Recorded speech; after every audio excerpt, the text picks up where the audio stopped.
에스겔 8장 보시게 되시면 에스겔은 2차 포로에 잡혀갔던 청년이었습니다. 바벨론에 끌려가서 거기서 하나님께서 에스겔을 하나님의 선지자로 부릅니다. 그리고 그에게 환상을 보여줘요.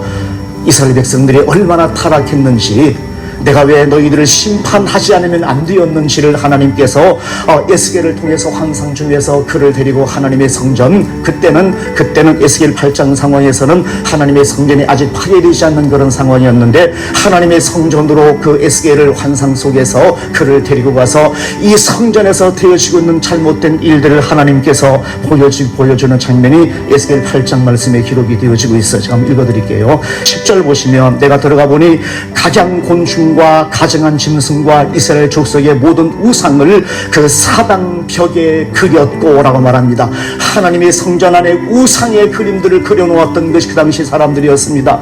그 거룩한 하나님의 성전이었던 솔로몬 성전, 처음 지었을 때는 하나님의 영광이 너무나 커서 제사장들이 서서 섬기지 못할 정도로 하나님의 영광이 넘쳐났던 그 성전 벽에다가 우상의 그림을 그려놓았던 것이 그 사람들의 모습이었다라고 그렇게 말하고 있어요. 14절 보시면, 그가 또 나를 데리고 여호와의 전으로 들어가는 북문에 이르시기로 보니 거기에는 여인들이 앉아서 담무스를 위하여 애곡하더라 라고 말합니다. 담무스는 풍요의 신으로 추앙받던 존재였습니다.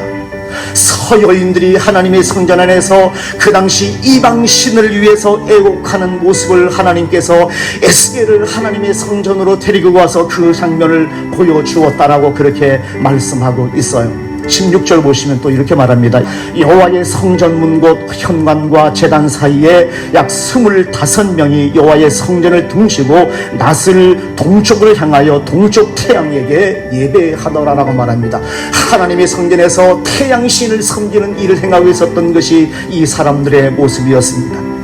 그러면서 하나님께서 하시는 말씀이 에스겔 8장 6절 보시면 이렇게 말합니다. 나로 내 성소를 멀리 떠나게 하느니라라고 말합니다. 너희들이 이 일을 행했기 때문에 내가 더 이상 이 성소에 머물러 있을 수 없다라고 하나님께서 말씀하세요.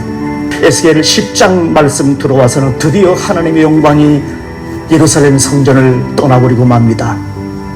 너희들 때문에 내가 더 이상 이곳에 거할 수 없다고 하나님의 영광이 에스겔 10장에 들어와서는 이 솔로몬 성전을 떠나고 버리고 맙니다. 그 성전은 성전이 아니었습니다.